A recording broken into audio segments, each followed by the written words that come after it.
Good evening. This is Rahul Reddy live here from Texas, Houston, Texas. Every Tuesday at 5 p.m. we bring in immigration updates. Along with me is my business partner, Emily Neumann. Emily, today is October 27th. And this is the fifth week that, last time we put October visa bulletin has been very late, and in September, and it was on September 22nd, we said that it's unusual delay and it took a long period of time. And then comes 2 days later on the October visa bulletin after we said it. And of course, it has a drastic movement in the priority dates. Now, the visa bulletin is backlogged, not only until 24th, it's 27th, and we still don't have it. Could we see some improvements in the priority dates? Just like the way what we saw in October. Is this the reason why the the Department of State is delaying the visa bulletin? We know for sure that they're not delaying the visa bulletin because of the dates themselves. That's come out recently with some liaison with American Immigration Lawyers Association and the State Department. The delay is due to some internal discussion or disagreement about some language that's in the visa bulletin, nothing to do with the dates. So I would not hold my breath that the dates are going to drastically move forward again in November, and that's why it's delayed. I don't expect that to happen. And that particular language is about a dependent country, a dependent state, we call it as. We don't want to go into the details because that is not relevant for most of our customers, most of our audiences. That is completely irrelevant. So it's not depending on how the priority date should be moving it along.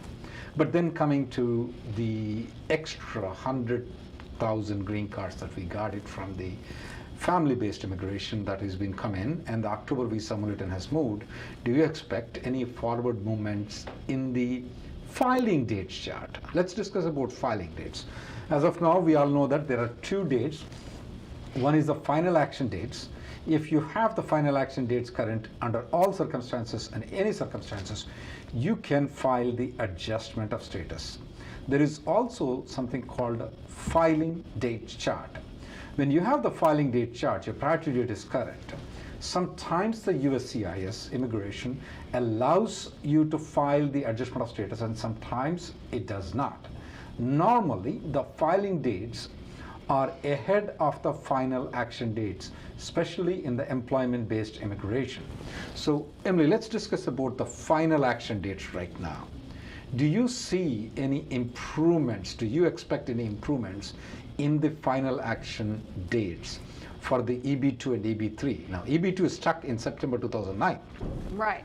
Yes, the final action dates should slowly creep forward over the next several months. So the idea is that they should move forward enough so that by the end of this fiscal year, next September, they should be matching what the filing date chart is. So the final action dates should move forward. I would not expect it to be drastic movement. It'll be more than what we've been seeing over the last several months, but nothing to get excited about. I don't think it'll be beyond any place we've already been. So it is not expected definitely to move beyond May of 2011. No.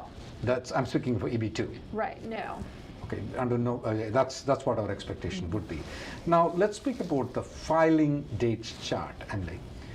Now historically, we have seen that USCIS in the past 5 years, since the time the filing date chart has been created, in October, for the visa bulletin in October of 2015 to right now, it's been 5 years, which is 60 months. They have only, how many times have they used the filing date chart? I think it's about 10 or 12 times. In those times, when they use the filing date charts in October though, did they always let us use in the November and December also, or sometimes they use it, sometimes they don't use it? Yeah, so this year is the 3rd time we've had the chance to use filing date chart in the month of October. The previous 2 times when we had the filing date chart in October, we were allowed to use it in both November and December, and in one of the years we could even use it in January. Okay. So Emily, do you expect any forward movements in the filing dates though? No, I don't expect the filing dates to move except once a year in October. You may see slight movement towards the end of the fiscal year or after the first 6 months of the fiscal year, but these filing dates are the dates that are going to be here for the next several months, and I don't expect them to move forward. If you go back and look last year at October 2019, compare the filing date chart to November 2019 and December 2019. They were the exact same filing dates chart for that whole time. It did not move. I'm expecting it to be the same this year. Now coming to the main topic. Now most of the people have already filed their adjustment of status or almost about to be filing their adjustment of status, Emily. So there are things that people need to consider. Do they need to move to the adjustment of status? You will be moving to the adjustment of status if you start using the EAD or advanced parole. If you stop maintaining the H1b or H4 status, that means that you are now using the adjustment of status. We call it as marrying to the adjustment of status. That is the word that I use, is differentiate between flirting and marrying. If you file the adjustment of status, that means that you're just flirting with the adjustment of status. But once you use the EAD card or advanced parole, or once you stop maintaining the H1b or H4 status, that means you are married to the adjustment of status. Now, let's look into the circumstances separately, Emily. One, where the priority date is current for filing and there is no downgrade involved. Let's discuss about it. What are the pluses and what are the minuses? Assuming that they have not filed an I-140 right now, they just only filed the adjustment of status based on their priority date, either with EB2 or EB3. Should they get married or should they not get married to it? Well, the reason to get married to it would be because of the difficulties people might face in the future in filing their H1 extension or their L1 extension. Obviously, we have a new H1b prevailing wage rule that's in place right now. We have a new H1b specialty occupation definition and third-party placement restrictions going into place in December. So that might make it difficult for some people to actually get the H1b extension approved. Or they, the employer may not be wanting to continue to pay filing fees and legal fees when it's not mandatory. So if you have your EAD and you're not relying on a downgrade, it's just a simple 485 filing that's pending, you may be in a better situation to where you could forego the H or the L or status and rely on the adjustment of status, marry the adjustment of status, and use the EAD and AP. The downside to that is if for some reason something goes wrong with your 485 and it gets unexpectedly denied and you have no longer maintained your H or L status, that denial puts you immediately out of status and you immediately begin to accrue unlawful presence. There's no way to get back in status from that point. Once you stay beyond 30 days with unlawful presence, because of the September 11th NTA memo that came out in 2019, USCIS can actually put you in deportation proceedings if you don't exit the country within 30 days after your 485 is denied. So that's kind of the thing to be aware of, the risk you're taking by not extending the H or L status and relying and marrying your adjustment of status is what do you do if the 485 is unexpectedly denied. Emily, now, of course, for the downgrade thing, whatever Emily has said, everything will follow into the downgrade. Plus, there is an additional things, though. In the downgrade thing, we are filing an additional I-140 application. What extra precautions that people need to take care? Previously, you said there are some pluses to maintain the H1B and some minuses are not maintaining the H1B. Other than, in addition to those things, what additional precautions the downgrade people need to be taken care of? Yeah, number one, you should continue to maintain your H or L status at least until your new I-140 is approved, because if that I-140 gets unexpectedly denied, it will automatically cause your 485 to be denied. So that's thing one. Thing two is if you get married to that downgrade, now you are stuck in EB3. If you no longer have the underlying H or L status, if EB2 all of a sudden starts rushing forward and that would be faster for you, you can't easily go back to EB2 status. You're stuck in EB3 once you get married to that adjustment of status. And I also suggest that there is a premium processing for downgrade. We strongly recommend do not file premium processing right now. Once you get the receipt notice of the I-140 application, you can do premium processing. There are some cases where the USCIS might deny your premium processing. There are some circumstances where they will adjudicate in the premium processing based on which service center. We've been having a good results as of the premium processing. We strongly suggest do not file the premium processing. And as we have been projecting from the beginning that do not file the case as an amendment, file it as a new application, which turned out to be correct. We have presented about the downgrade from EB2 to EB3, not in the past 1 month. We have done in 2018, a presentation we have done in 2019. About 3 months ago, our office did another presentation exclusively for EB2 to EB3 downgrade. At all times, we said only to file as a new application, not an amendment. Now, there are some cases where the company tax ID number and name have changed. At that point of time, yes, you need to downgrade. You need to apply as an amendment in those considerations. Emily, before we go to question and answers, I want to say USCIS is changing its policies. Its forms are changing. I mean, I've been in practice for 25 years. 485 form changes like every 6-7 years. Now it's changing every 6 months. Mm-hmm. What's going on?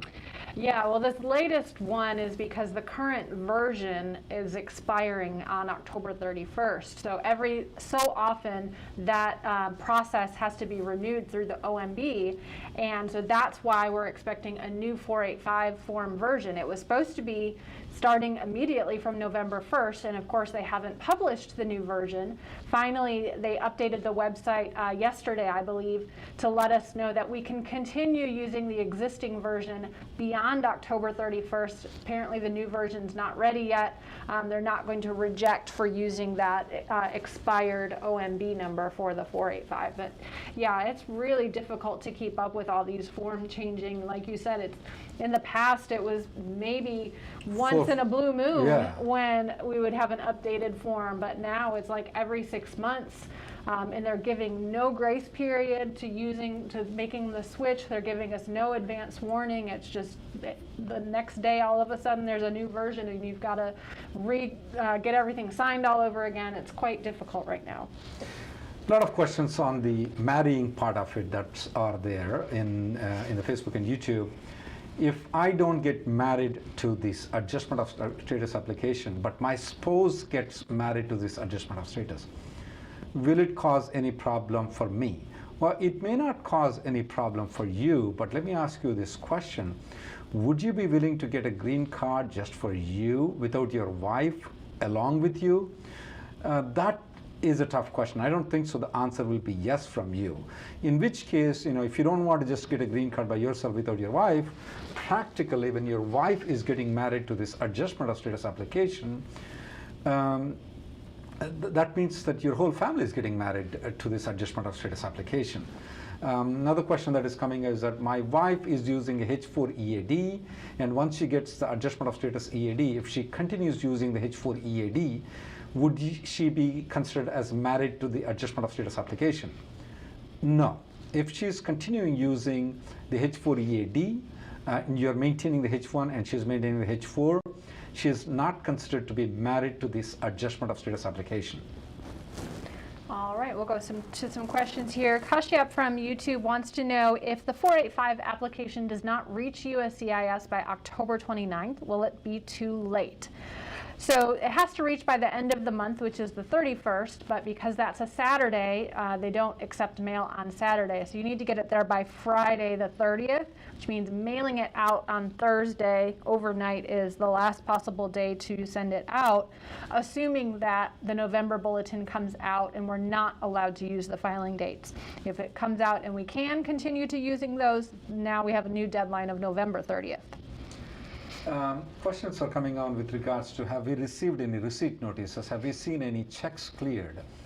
We haven't received any checks. We haven't received any receipt notices or checks cleared for the applications we have filed. We did receive the check clearances for the applications that we filed on September 25th. These are not in October Visa Bulletin, guys. They are generally late with these things, so you may expect a little bit longer time. In general, they're taking about a month period for issuing a receipt notice. But this is not in general. Now we have more applications getting there, so there might be a little bit more delay in issuing the receipt notices. Rahul from Facebook has a good question. Hearing a lot of people talking about missing fields on the applications and it causing them to be rejected. So up until now, there are, in all of these different types of applications, there are a lot of questions that are not applicable to certain types of cases or to certain situations, and we usually leave them blank. Never been a problem before. All of a sudden, USCIS has started changing that, and they call it this blank space rule, where they're saying that if there's any spaces on the form that are left blank, they can reject the application. Now, let me say, in employment-based immigration, we have not seen this implemented at all yet. It seems to be for asylum applications. So I think that typically for employment-based immigration, it's usually filed by an attorney, and we're aware of which particular fields are relevant to our particular type of case. So I don't think it's mandatory at this time for us to put NA in every single blank space on those forms. We would be wasting a ton of ink. So I'm not too concerned about the blank space policy for employment-based immigration at this point. We'll let you know if we hear anything otherwise. Manish asked this question. Once you get an EAD AP, what are the possibilities of getting the 485 denial? One thing is that if the underlying I-140 has some issues, you need to be very careful on those things. That is the main problem we see. I would say that not many cases get denied, but in the cases that get denied though, 90% of them will be under the underlying I-140 has some major issue in it. The second issue might be some criminal history that your lawyer and you, especially your lawyer didn't know about it, and that probably could be another reason for denial. Arvind from YouTube wants to know if an H1b transfer when the LCA uses a private wage survey is safe. So let me say the private wage survey is not really a new concept. It's been around the entire time, and a lot of people use them rather than relying on the OFLC data center. So there's nothing inherently concerning about using a private wage survey. It's just not everybody has used that before, and it does need to be an appropriate wage survey. So it has to meet all the specific criteria. So if the wage survey does not meet the criteria, then no, it's not safe to file an H1 transfer.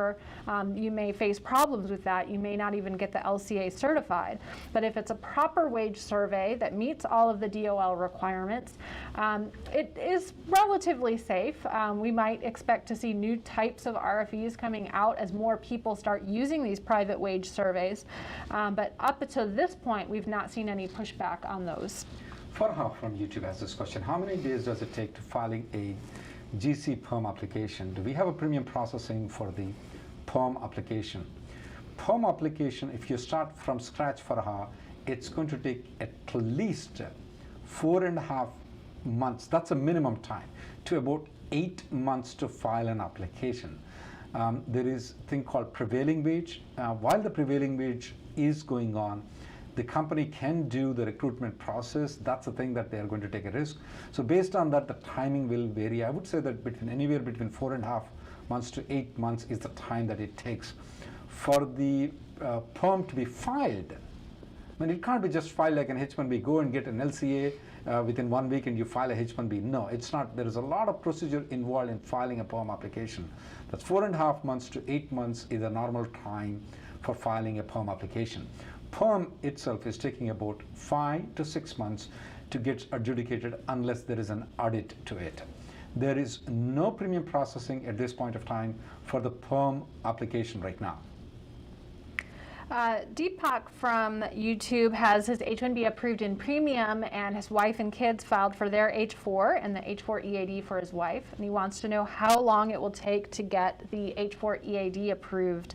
It's taking a very long time. So number one, it does depend on when exactly you filed it, but I would say anywhere from 6 to 8 months is pretty standard right now. We're just now seeing approvals of H4s and EADs on cases that we filed in February, March, and April.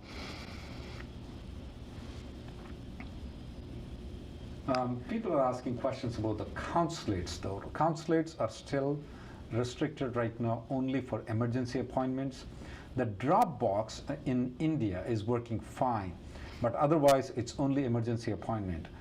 What kind of reasons can you give emergency? Family separation, you can use that that as a emergency situation. Sometimes they honor it, sometimes they don't honor it. If somebody has any medical ailment that need any assistance here, like the spouse is stuck outside, one spouse here and spouse here requires a medical assistance, to have the spouse with them, yeah, that could be one of the very good reasons to cite, though. Gopi from Facebook had his labor approved recently, and the priority date is 2020.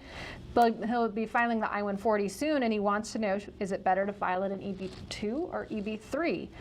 Yeah, that's going to be a common question that we're going to see going forward, and no one can really accurately predict which one will be better. You do have the option, if your employer is willing, to actually file it in both right now. Emily, can a labor certification filed in one can be used for both? Yes, absolutely. Can they file both I-140s at the same time? Yes, absolutely. Oh. That may be the new method going forward. That way you don't have to worry about these downgrade situations in the future. You're covered whichever one becomes current first. So Emily, let's say, for example, I have an I-140 approval right now with the 2016 priority date in EB2.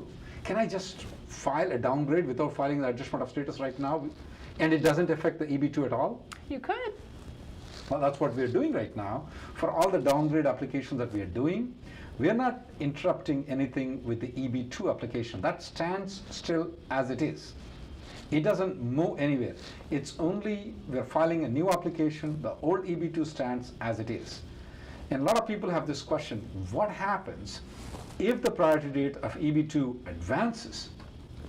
Can I file an adjustment of status in EB2?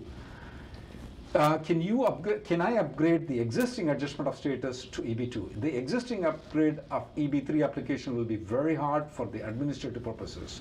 You can file a new adjustment of status in EB2 if you do not get married to the adjustment of status of EB3.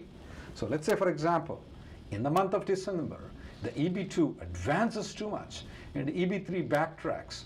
If you want to be considered EB3, you can file one more adjustment of status in EB2 application as long as you don't get married to the adjustment of status of EB3. And you already know what a marriage is by this time. Manish from YouTube wants to know, if I start using the EAD in EB3, can I reactivate the H1b status by filing a renewal so I can go back to EB2 later?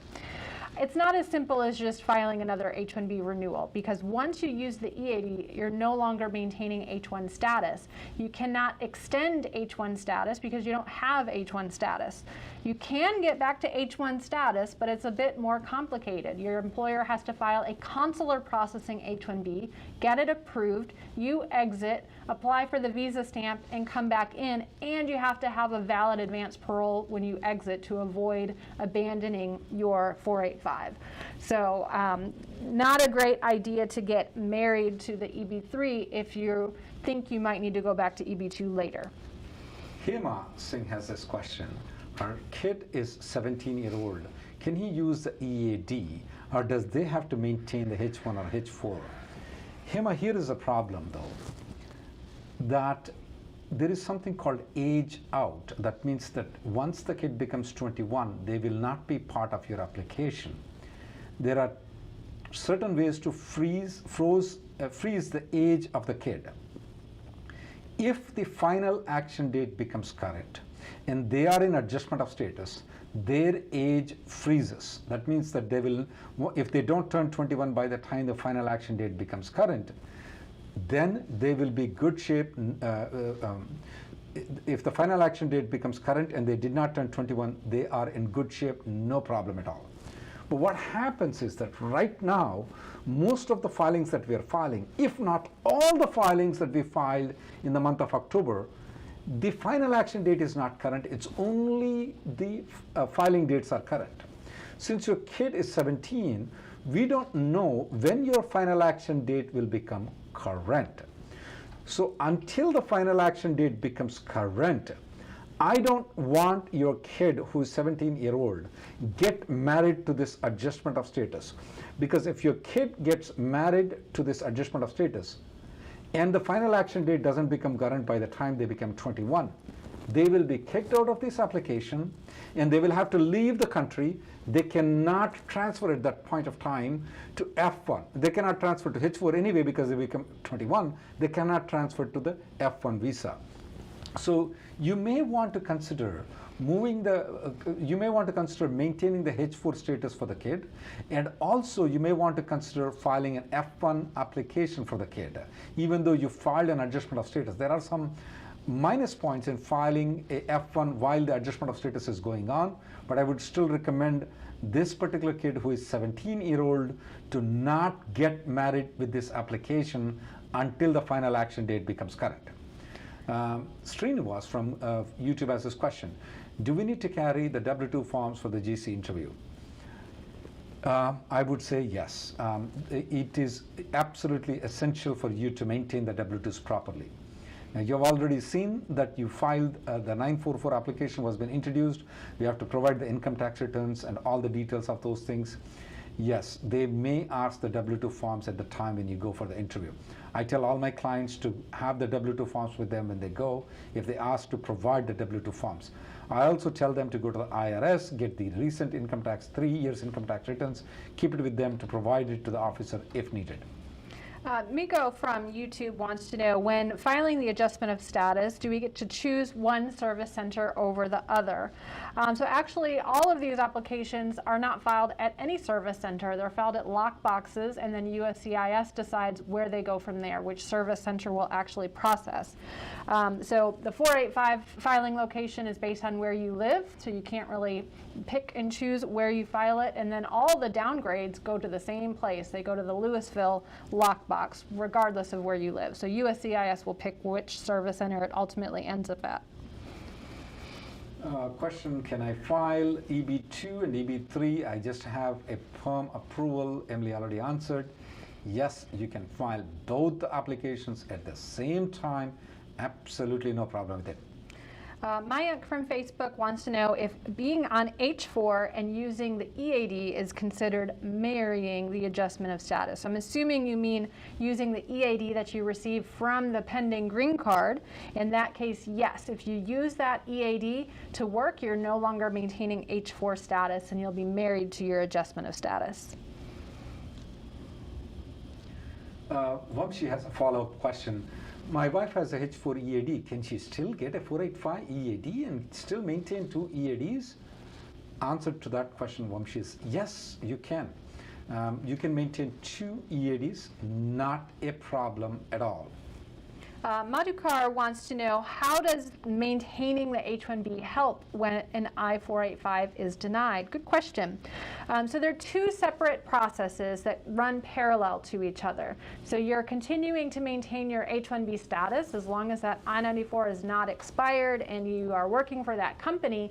If your 485 goes off the tracks, you're still in H1b status and you continue to maintain H1 status. You can stay in the country until your H1 expires.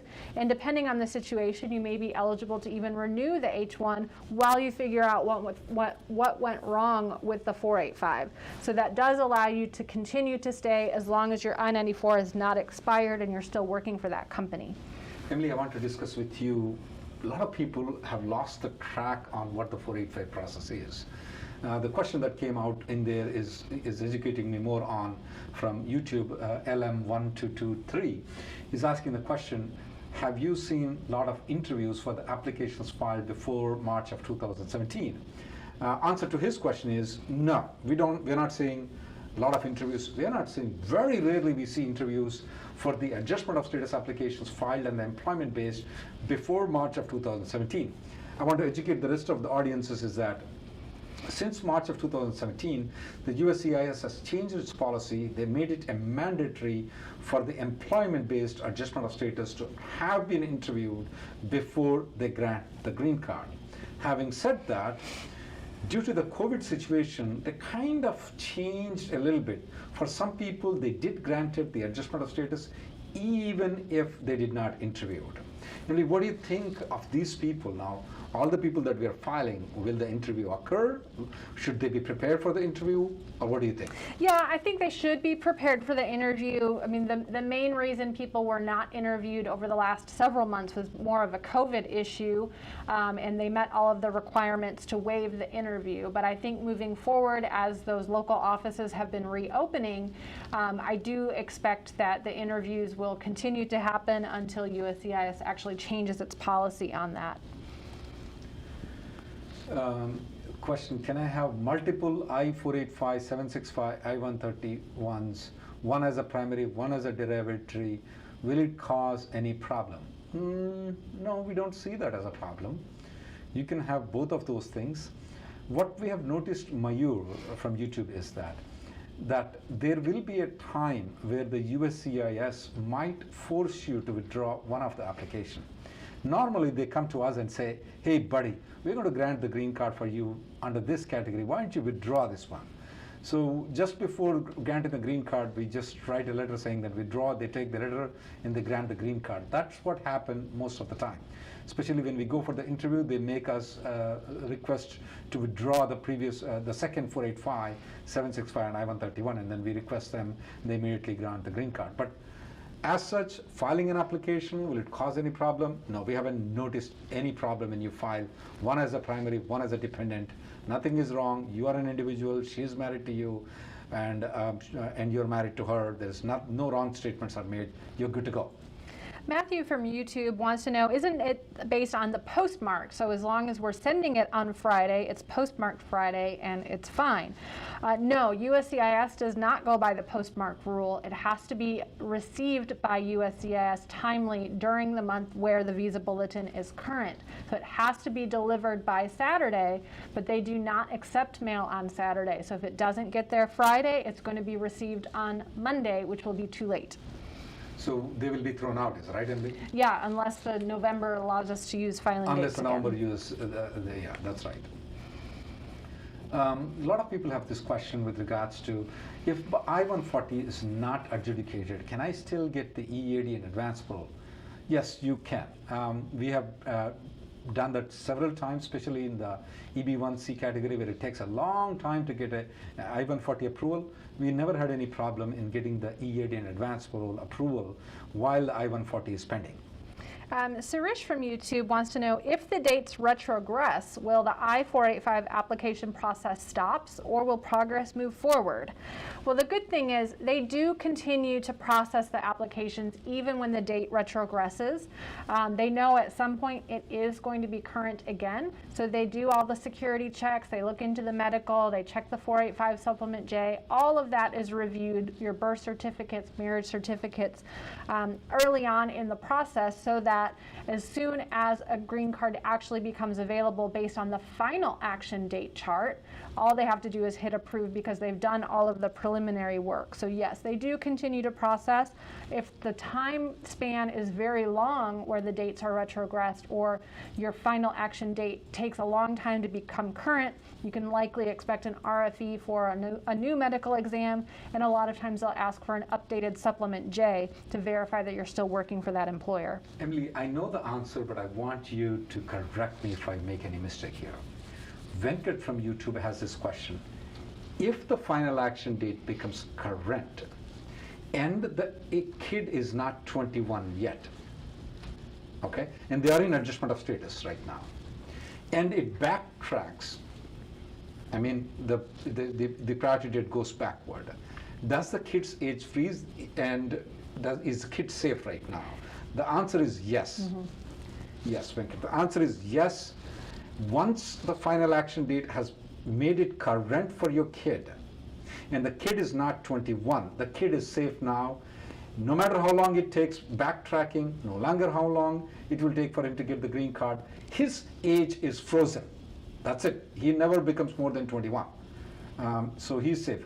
Emily, a lot of people are asking to discuss about the new DOL regulations on the wage increases and what's going on the specialty occupation, what's going on the new regulations with regards to 1 year approvals and the court cases. Okay, so the DOL wage regulation that changed how they calculate the prevailing wage took immediate effect on October 6th. So any prevailing wage determination that's been issued since then for perm applications comes with the new higher wages. Any LCAs that have been submitted after that date, if you're using the OFLC data center, they'll come with the new wage. So since that time, you have the option, or your employer has the option of using a private wage survey or continuing the process at the higher wage level. Now, we do have 3 lawsuits filed to block that regulation from taking effect, and they all include a request for preliminary injunction, meaning that while the case goes through the process, the plaintiffs think they have a strong enough case to ultimately win. Therefore, the judge should block the regulation from taking effect while the lawsuit continues.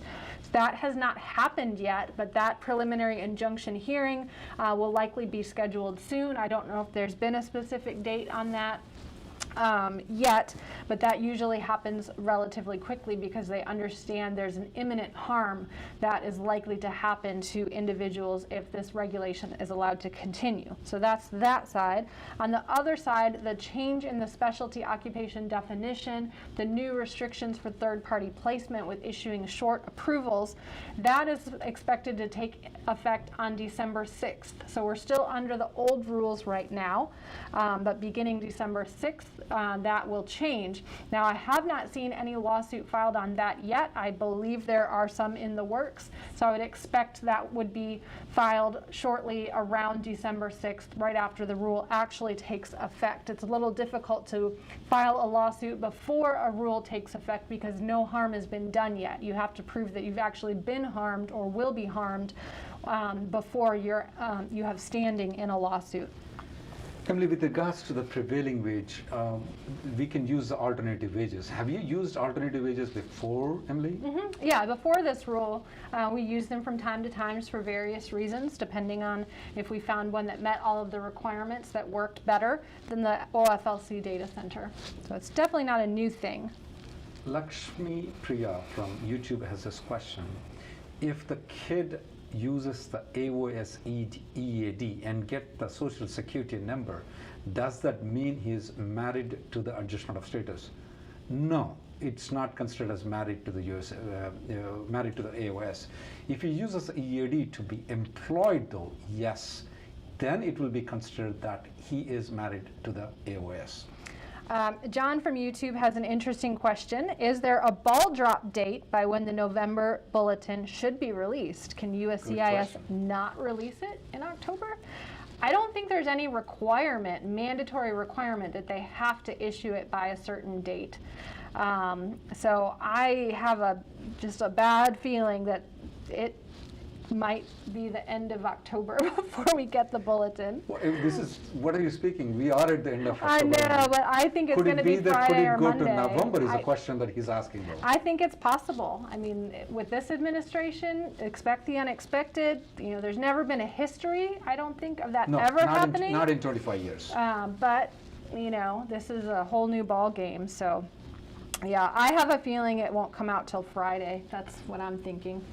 After everybody's already mailed out everything, and then we'll be told, oh, by the way, you actually have an extra 30 days that you could have used to file. A lot of questions with regards to the premium processing. Timings have gone up by 15 calendar days. Is that right, Emily? I don't think they actually did, because that was in the regulation that was blocked. Right. That was not in the law that caused the fee increase to $2,500. So right now they're still adjudicating within 15 days, not 15 working days. Yes. But once the new regulations will come in, then it'll be 15 working days. Correct, but that is currently blocked by a court. Yeah, okay, but it still has a lot of other things like H4 EAD, H4 premium processing too, is it right? No, that's under the legislation. Okay, let's confuse. Let's go with the premium processing right now. That's the reason. The premium processing is there for I-140s, for H1Bs, certain I-140s, not for EB-1C and H1Bs. They're still doing it in 15 full day, calendar days.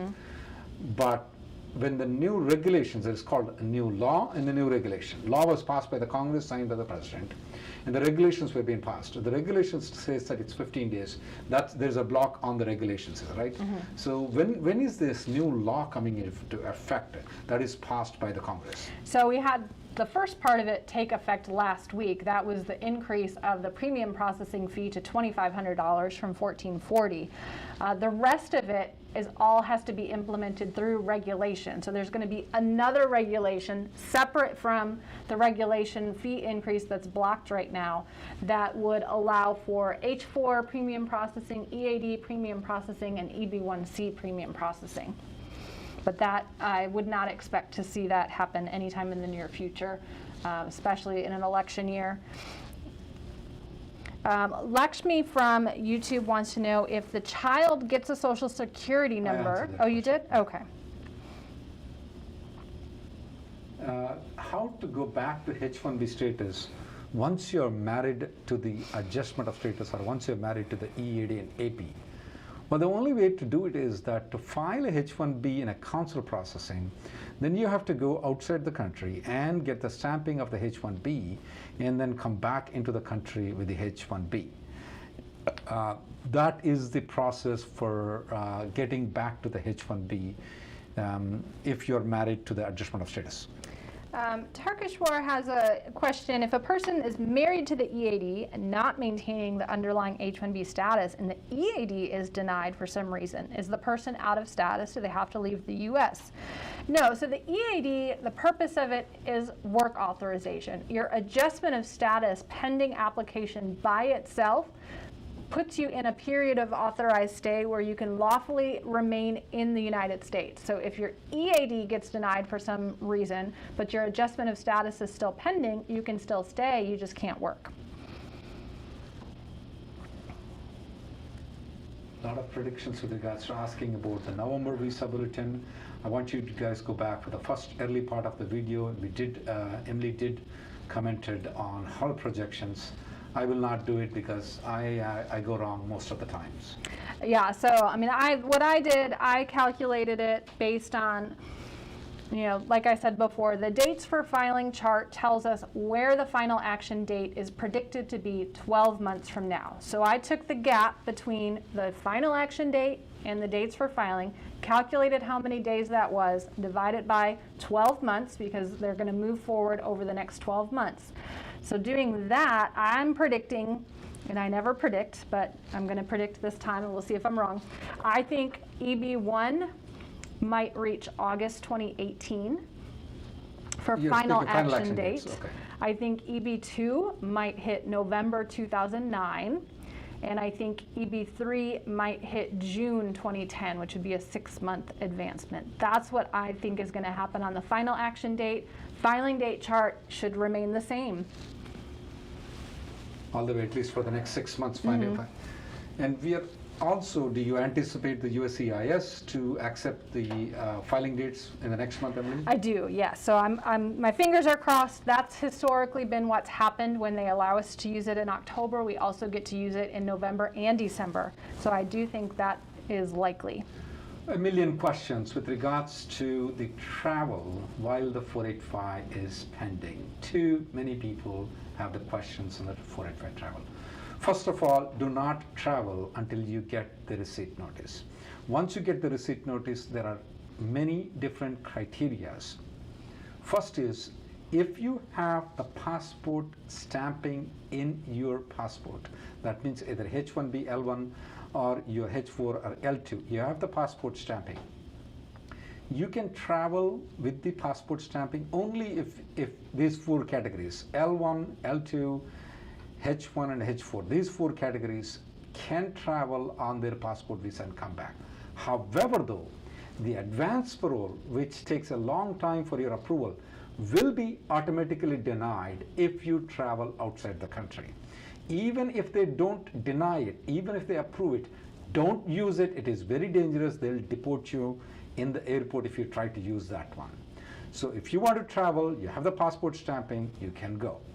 The second set of people, if you don't have the passport stamping, and your advance parole is not approved, which is taking almost a year nowadays for the advance parole to be approved, and you go outside the country though, without an advance parole, you have to get the stamping. Only if you get the stamping, you would be able to come back. Will you have any problems in getting the stamping?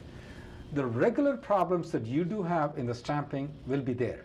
Just because you file an adjustment of status, we are not expecting any more problems for you. It is not a hindrance for you to get a H1, H4, L1 or L2 just because you file the adjustment of status, because all these 4 visa categories are considered to be a dual intent visa categories. So you don't have any negative, you can go and get the stamping and come back. However, if you don't get the stamping, you are stuck there for a while, and you know how being stuck there is might cause a problem for 485 application too. The best way actually I would suggest is wait until the advance parole comes in. Don't make any travel plans. Once you have an advance parole, you can travel. However though, if you travel on advance parole and you come back on advance parole, that means that you are married to this adjustment of status. That means that you are giving away your H1, H4, L1, L2 application. You're giving away that one, and you will be married to this adjustment of status. There are some plus points in getting married to the adjustment of status. There are some minus points in getting married. Just like the regular marriage, this one has some pluses, this one has some minuses. And we have explained in the beginning of this video what are the pluses of getting married to the adjustment of status, what are the minuses in getting the adjustment of status. So these are the 3 travel patterns that I normally notice. All right, do you think we should wrap it up for today so we can get back to filing the rest of our Sounds cases? good. Thank you very much for your coming to every week. Don't forget that if you want to make an appointment with me or Emily, you can always go to RL Law Group and make an appointment.